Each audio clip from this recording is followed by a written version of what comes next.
jovem, aí ética, eu vou juntar tudo uma coisa interessante. No século XX também a gente jogou tudo nas substâncias, o modelo proibicionista jogou todo o peso na substância, inclusive teve um aspecto positivo, tirou a carga moral do consumidor de drogas, ou seja, o bêbado, né, não é um viciado moral, não tem desvios. Isso teve um aspecto positivo, mas tem um aspecto muito negativo. São todos vítimas, todos querem internação, ninguém se responsabiliza pelo uso, principalmente os jovens. Então eu sou sempre vítima da substância quimicamente e tudo mais. Portanto, eu acho que esse é um dos caminhos. A gente fala, não, as pessoas têm que se responsabilizar e tem que buscar há um equilíbrio na temperança, pessoas, famílias, relações. Isso é um ponto. 2, a internação. Além dessa questão, você pega o exemplo do álcool. O álcool é um bom modelo, né? O álcool ele é legalizado e você não vê a proliferação de comunidades terapêuticas dessa maneira, né? Por isso que é importante a gente quebrar o proibicionismo para mostrar que as alternativas têm que ser múltiplas e não uma só, como é este modelo que está sendo construído da repressão e da internação. Tá? Eu acho que esse é o ponto. Tem vontades econômicas agindo aí sem dúvida nenhuma e elas batem com a ideia de que os sujeitos são vítimas. Tá? Fundamental, a maconha serve, ela é importantíssima para quebrar o modelo. E ela só está... A maconha ela está espraiada, ela atingiu estratos sociais que nunca tinha atingido, e por isso ela tem hoje mais legitimidade para brigar. Pode ser que seja estratégico agora a gente focar na maconha, porque eu acho que ela fissura o modelo. Quando ela fissurar o modelo, a gente vai conseguir pensar em outras drogas, eu acho. E finalizando, para pensar no crack e violência. Porque São Paulo é um laboratório e ninguém olha. O crack, estava falando isso com o Henrique, o crack chegou em São Paulo no final dos anos 80. Se estabeleceu fortemente já no início dos anos 90, consumindo em todas as bocas da cidade. Morreu muita gente. Basicamente, o craqueiro ele não morre do crack, ele morre assassinado em consequência do seu comportamento ou de táticas de extermínio legais da polícia ou não.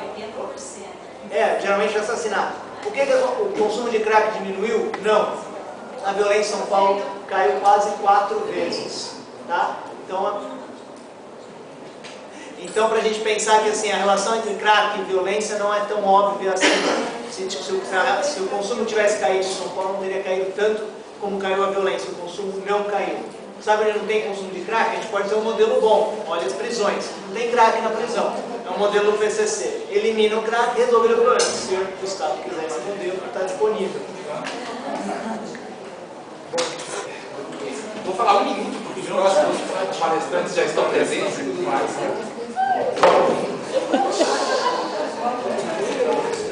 Eu acho que o movimento de saúde coletiva precisa ser ganho para uma campanha em relação à legalização das drogas. Enquanto houver proibição, todo o atendimento de saúde está limitado. Um argumento central é o argumento econômico. Se existe carência hoje no atendimento público à dependência, porque faltam verbas. De onde podem vir essas verbas? Do lucro realizado pelo negócio de drogas. Por que não se colocar, por exemplo, 5% como preço dos cigarros e do álcool destinados para verbas públicas para o atendimento de dependentes? E fazer o mesmo com as outras drogas que vierem a ser legalizadas. Simplesmente isso. As comunidades terapêuticas são, em geral, instituições privadas e confessionais. Ou seja, tendem a ter um processo de proselitismo religioso. O que a gente tem que defender são verbas públicas para a esfera pública. De onde podem vir essas verbas? Do próprio negócio. Que se tire o lucro do tabaco, do álcool e de outras drogas que devem ser legalizadas e se financiem programas de saúde pública para poder dar, enfim, atendimento a quem necessita. Obrigado. Certo. Bom, uma coisa importante é que o cenário mudou em parte. Então, com a mudança da legislação de 2006, onde o usuário não é visto mais como delinquente, o problema é que ele passou a ser visto como ser patológico. Então, o Brasil agora ele está entrando numa fase que a Europa entrou há 30 anos atrás. Então, agora nós estamos passando por um novo momento.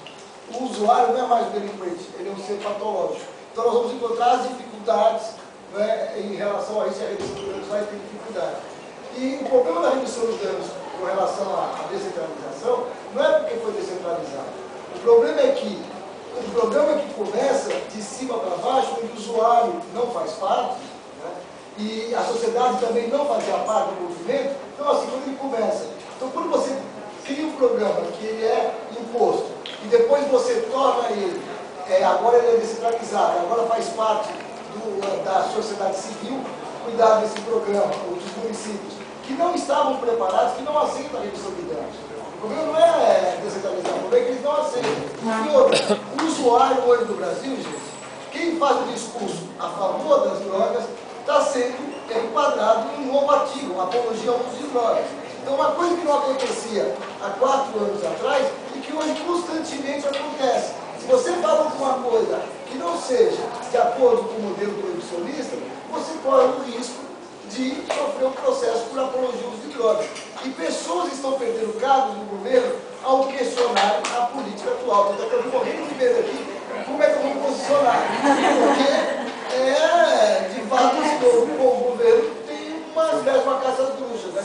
E está havendo uma tendência a se implementar a questão da sustentabilidade. Eu agradeço muito.